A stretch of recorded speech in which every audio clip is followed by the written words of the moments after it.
Good evening, my dear friends. The sun has started rising for India, and the new hopes are emerging. The future augurs well for the Indian economy, and the growth numbers have just come in at the right moment and gives so much immense hope for the policy makers on the GVA front. So, we are talking about the recently released GDP and GVA numbers, which we have read from the newspapers with the standard newspapers yesterday, and today's editorial of many newspapers cover this topic of the GDP and GVA numbers. The GVA numbers were adopted as the measure of growth on the income side as per the United Nations Standard of National Accounts. I welcome you all today's analysis of a host of newspapers on a single topic, that is the National Statistics Office's the GDP, that is gross domestic product, and the GVA, that is gross value added numbers, which have come for the first quarter of 2022, that is financial year 2023.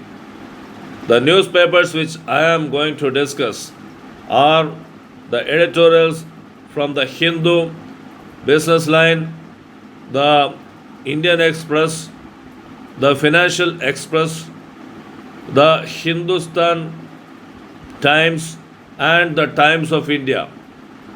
What are the titles of the GDP and the GVA growth numbers for the first quarter of financial year 2022-23? Let us look at it. Hindu titles it as Slow Momentum. The Business Line title it as Recovery WIP.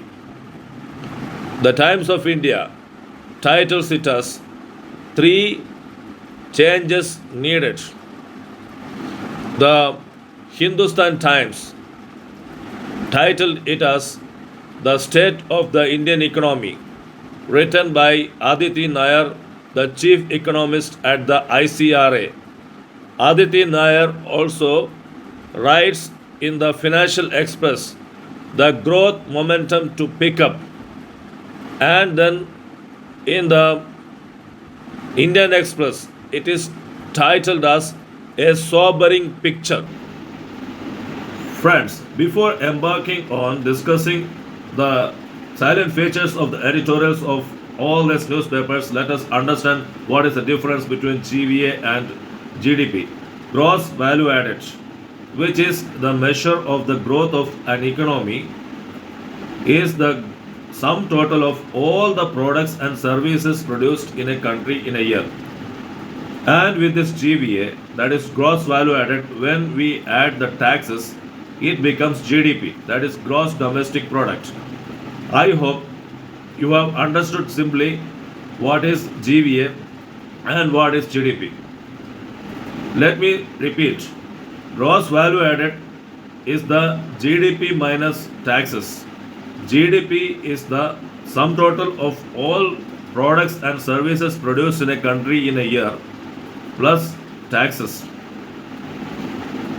In United Nations Standard of National Accounts, India has preferred the measure of growth as GVA rather than GDP. The gross value added is the income side of the measure of the national growth, the economic growth. As per the United Nations systems of national accounts, the income side of the GVA is the standard measure in which all the countries of the world measure their national growth. Hence, there are 8 broad areas which contribute to this income side or the supply side. It is also known as the supply side of measuring the national growth. There are 8 broad sectors which are contributing to this supply side of the national growth. The first one is agriculture, forestry, and fishing. The second one is mining and quarry. The third one is manufacturing. Fourth one is construction. Fifth one is trade, transport, services related to broadcasting, and sixth one is the electricity, gas, water supply, and public utility services. Seventh one is financial services, professional services, and real estate. Eighth one is the public administration, the defense, and other allied services. Friends, what I have explained is the GVA method of, that is gross value added method of measuring the growth is the income side. There is another side to it, that is GDP, that is gross domestic product. It is the expenditure side of the measuring of the growth.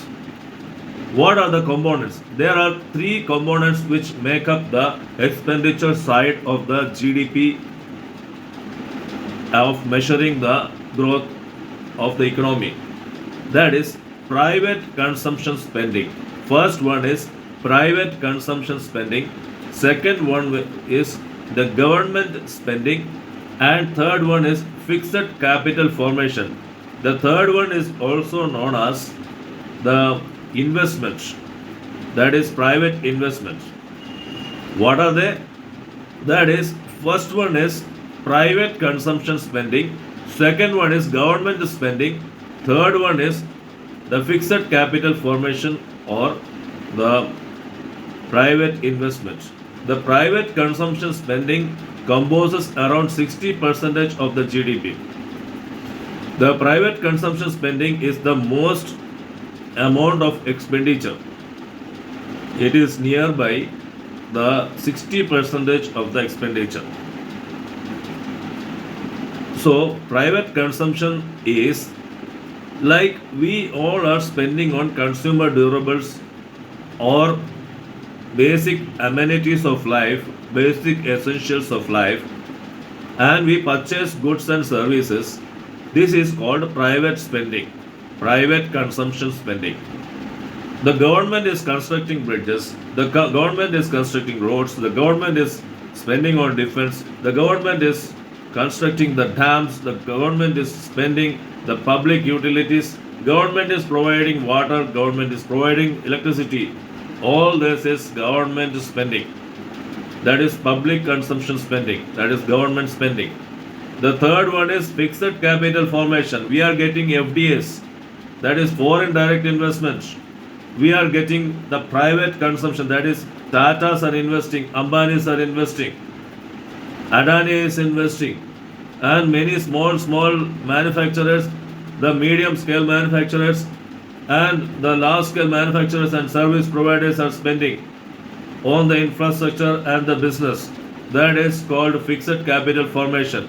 So if you measure the GDP, that is national growth, in the expenditure front, the GDP is divided into, as I said, private consumption spending, the public consumption spending, that is government spending, and the fixed capital formation or the private investments.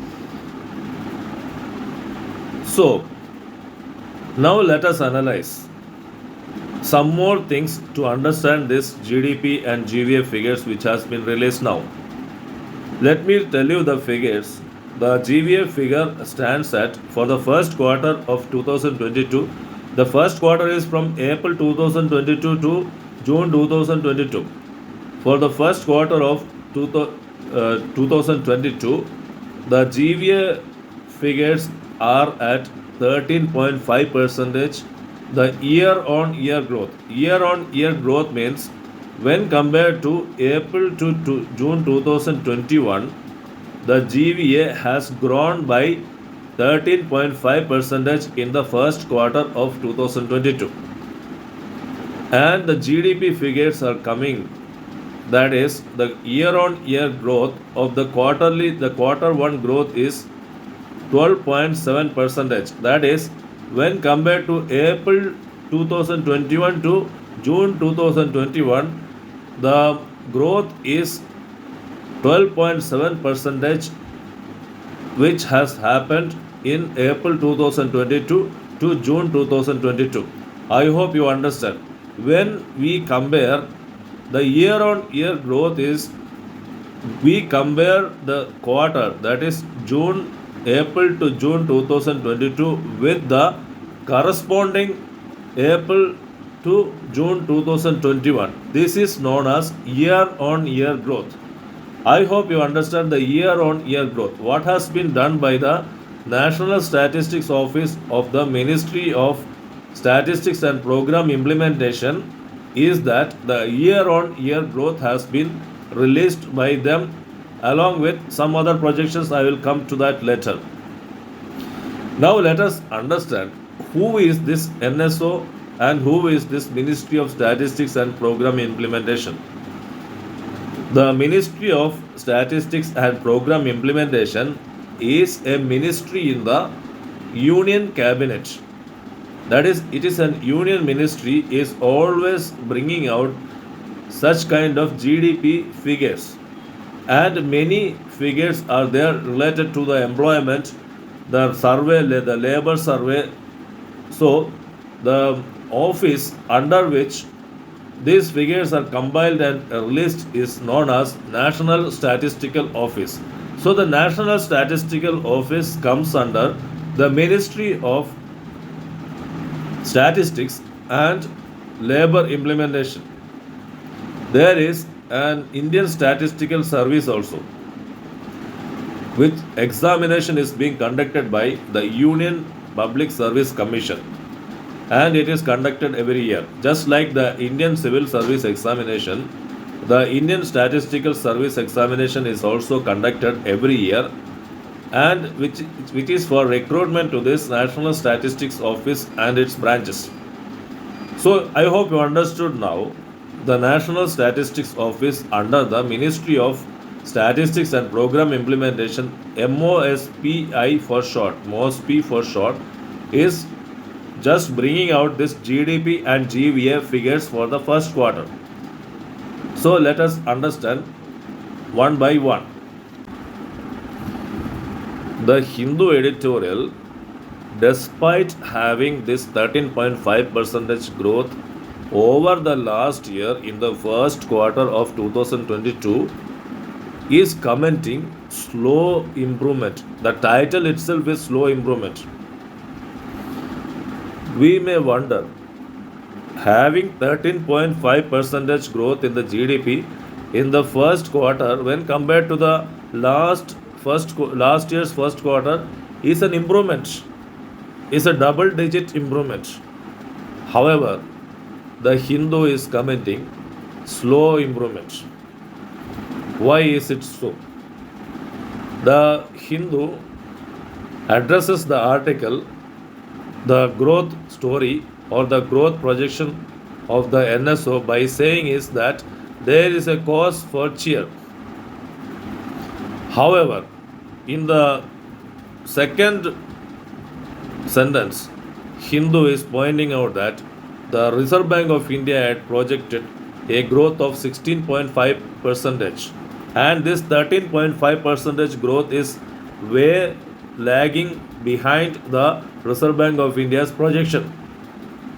So this is, and Hindu is saying that the economy is still in the search of a strong footing. That is the point. The economy is still in the search for strong footing. We all know that this growth is compared to the last year, first quarter, when the Delta variant of COVID was lowering the growth of the economy. So, as the Hindustan Times, the 3 points, that is 3 charts explaining the growth story, India growth story of the first quarter, has shown that this is due to a low base effect, because last year there was negative growth in the first quarter. Despite having a 20% year on year growth compared to 2020 first quarter, there was a year on year growth of 20%. I am talking this figure from the Hindustan Times. There is a minus 8% growth when compared to the pre-pandemic levels. There is the point. In the pre-pandemic levels, if we compare, means if we compare this growth, that is 3 months growth, with the 2019 growth, that is first quarter growth, we find that in 2021 it was a minus 8% growth. So what is the main point is that during these pandemic times, the year on year growth is having no value. The Hindu editorial uses another 3 phrases to show its opinion of this grim picture of a comparison with the year on year growth. The first phrase is faced with the headwinds. Headwinds means, suppose we go on a seashore, the winds are blowing against us, and on a rainy day, the wind will be blowing at a very high speed, some miles per hour speed. These are headwinds. We may feel like we are carried away. This is headwind. We cannot progress further. This is headwind. So, what is the headwind here? In this story, the headwind is the Ukraine war. Hindu is saying the headwind is the Ukraine war. Then Hindu uses another phrase, underwhelming momentum. What is this underwhelming momentum, my dear friends? It was stopped. The global disruption, that is, the global recession, as a fallout of the war and inflation in many places, most of the countries, has cut short the momentum. Momentum means, I know in physics what you know about the momentum. Momentum means the speed of movement, the going forward. The underwhelming momentum means, overwhelming momentum means it's a great speed. The velocity is at a greater pace. So it's a heavy speed which is overwhelming momentum. Underwhelming momentum is the reverse. That is the slowdown, the counter opposite of the overwhelming momentum. However, underwhelming momentum doesn't mean that negative momentum. Underwhelming momentum means the momentum is there, however, the momentum is not influencing us. That is known as underwhelming momentum. So, these phrases the Hindu uses. Another phrase Hindu uses is shallower growth trajectory. What is this shallower growth trajectory?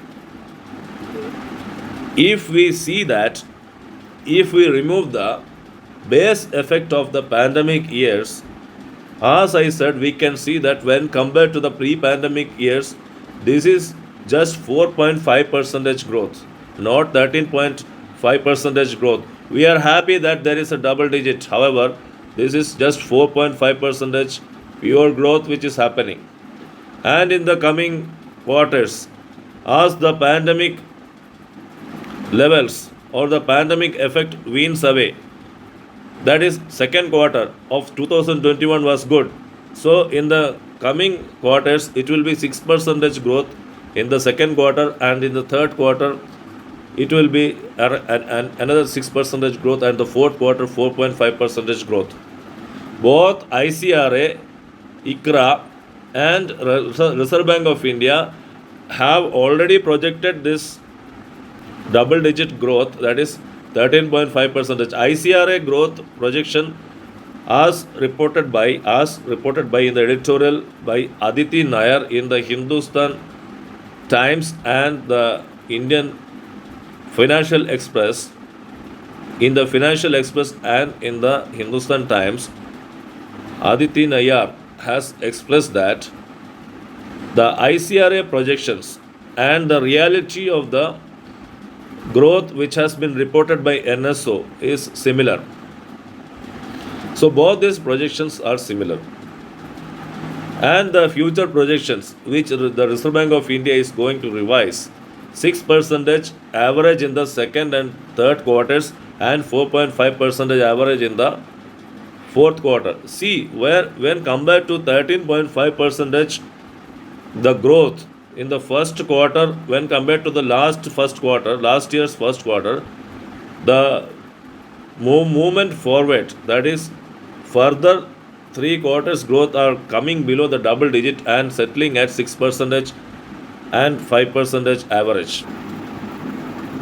The Hindu is again analyzing the income variant of the GVA, that is gross value added, by all the 8 or broader sectors of the economy. I already explained to you 8 broader sectors of the economy, and the Hindu is further analyzing this. What are the contributions of all the broad 8 sectors, except the public utility services like electricity, gas and water supply, and the professional opportunities, financial services and professional services and real estate. Except these 2 sectors, the sequential growth has been not encouraging, that is negative for all the other 6 sectors, the broad sectors. What does this mean? The 6 sectors, the broad sectors I have already explained, that is agriculture, first one, mining, second one, manufacturing, third one, contract, fourth one, then electricity, water, then gas, that is fifth one, then the trade, hotels, sixth one, then professional services, financial services, real estate, seventh one, and defense and public administration, that is the 8th one. Out of this, the electricity, gas and public utility services and water services, and the financial services, the real estate and the professional services have performed sequentially. Sequentially means from the previous quarter, whatever growth is there, that is being discussed, have performed sequentially well, that is having double digits. What was the previous quarter? January to March 2022 was the previous quarter. From January March 2022 to April June 2022, the double digits have been seen in these 2 sectors. I hope you understood. Then the Hindu also analyzes, and it begins with a sentence. The expenditure side has flattered to deceive. Now we have come to from the income variant, we have come to the expenditure variant of the GDP analysis. The expenditure side of the analysis has flattered to deceive. Flattered to deceive means it appears that it is promising, that is hopeful. Although the growth is there in the expenditures, respective expenditures, private expenditure, public expenditure, and the fixed capital formation, the picture is not actually promising. It looks to be promising, but not actually promising. That is why it is said that flattered to deceive. So, what is this flattered to deceive? What is this appearing but not actually true? This is public expenditure has seen a contraction. That is, the public expenditure has come down. Actually, sequentially, it has come down. Means from the March 2022 a quarter ending, it has come down to June 2022 quarter ending. And in the private spending, although the growth of 22 lakhs crores growth is there, private spending, private income spending is the 60 percentage component of the GDP.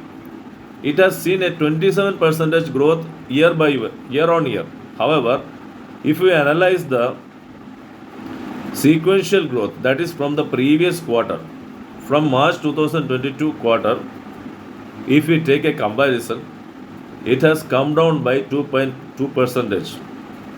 For public spending and fixed capital formation, fixed capital formation, as I already said, we are attracting investments.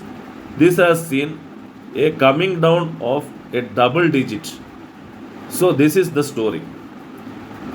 These have, from the expenditure perspective, if we look, it is really the flattered to deceive, my dear friends. In the business line editorial, recovery WIP, almost all the factors we have discussed is discussed. However, an addition is there.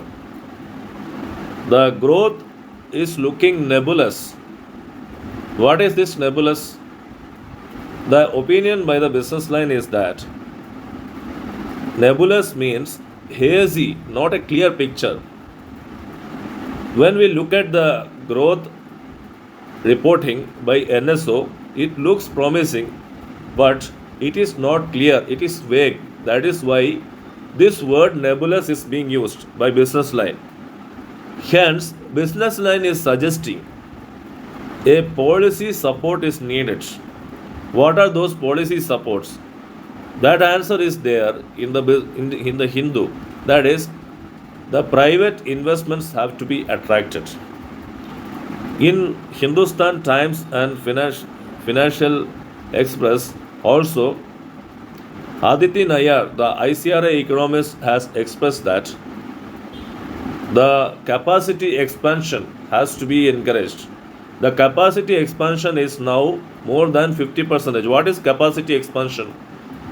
That is spending on infrastructure to create more scope for growth. That is called capacity expansion. So more than 50% growth as per Aditi Nayar, the ICRA economist, is seen. So more spending, that is private spending investment, has to be attracted. As business line is saying, the policy has to be directed towards attracting this consumption. That is, the inflation has to be tamed, and that will increase the private consumption. And policy for fixed capital buildup, which is having a negative double digit sequential growth. For arresting this sequential contraction, the policy initiatives are needed. So this nebulous growth story has to be stopped. This is a take from the business line. The Indian Express expresses this growth projection by NSO as a sobering picture. What is a sobering picture? A sobering picture means a very gloomy picture, a very dark picture, not so hopeful picture. And it says a phrase, the dwindling momentum. We have seen Hindu is terming it as underwhelming momentum. Indian Express is terming it as dwindling momentum. So both mean the same. Underwhelming momentum means not so much to celebrate about, and dwindling momentum means it's looking very pale. Indian Express, among all things, is pointing out that agriculture has grown only at a 4.5 percentage, and the construction has grown at an anemic level. The Indian Express uses the word anemic level, that is 14.5 percentage growth. This is a huge growth when compared to the pre-pandemic level. The manufacturing has seen the similar 4.5 percentage growth when compared to the pre-pandemic level. The Indian Express is saying that under the sobering momentum, Indian Express is saying that some private investments may come in the shorter term, but in the longer term, the private investments are also not much to take off, because the inflation targeting by the Reserve Bank of India will impinge on the growth of the Indian economy, and this will result in the private investments slowly tapering and dwindling and losing momentum. And the Indian Express concludes the editorial by saying that it is much upon the government to take up the reins of growth. Though it is short of finances, the government has to take up the reins of growth. So, hope and greater expectations are much on the government, is what the Indian. Friends, what is Times of India's take on this? The three changes, the title of the editorial of the Times of India on this GDP story. The Times of India concludes by saying that GDP augurs well for the future. However, it is for the government to take up its momentum by ensuring reforms. What are these reforms? What is the meaning of the editorial? Three changes. Three changes in the first one in the disinvestment sector. The 34 public sector units have to be disinvested. The bank's disinvestment has to be paced up, is what the first point which the Times of India focuses. The second one is the ENAM portal of the marketing portal of the agriculture. The many millions are its members. 1,000 mandis all over the 14 states are its members. So the ENAM, which is the greatest change in the agricultural marketing, the online marketing of the agricultural products has to be ensured, speeded up, and then government should throw away these protectionist measures. Protectionist measures means preventing the kind of exports by reducing the customs duties, by imposing lesser customs duties, so that more and more imports come. It is an upliftment for the already cost of raw materials which the industry is facing now. So these three measures are the suggestions of the Times of India, my dear friends, with all this analysis of various multiverse editorials all over the leading newspapers in India. I will say that it is a dwindling momentum. However, it can well be tackled, as the many newspapers have said that the reforms are just hard wanted now, and from the government, the deprivation in the reform sector, the reform juggernaut, the growth engine has to start from the government's chair, the government's arms. The government has to take up arms against the dwindling momentum and take one by one the policies to invest, to increase the public investment. The fixed capital formation is the much needed pace play, the sector where the government has to invest much. And the second one is the services sector in the trade, the services sector in the hotel, the tourism sector, the transportation sector, the contact industries. The government has to invest its brain and nerves and most of the central nervous system along with the peripheral nervous system of the government has to be much on these aspects. My dear friends, I take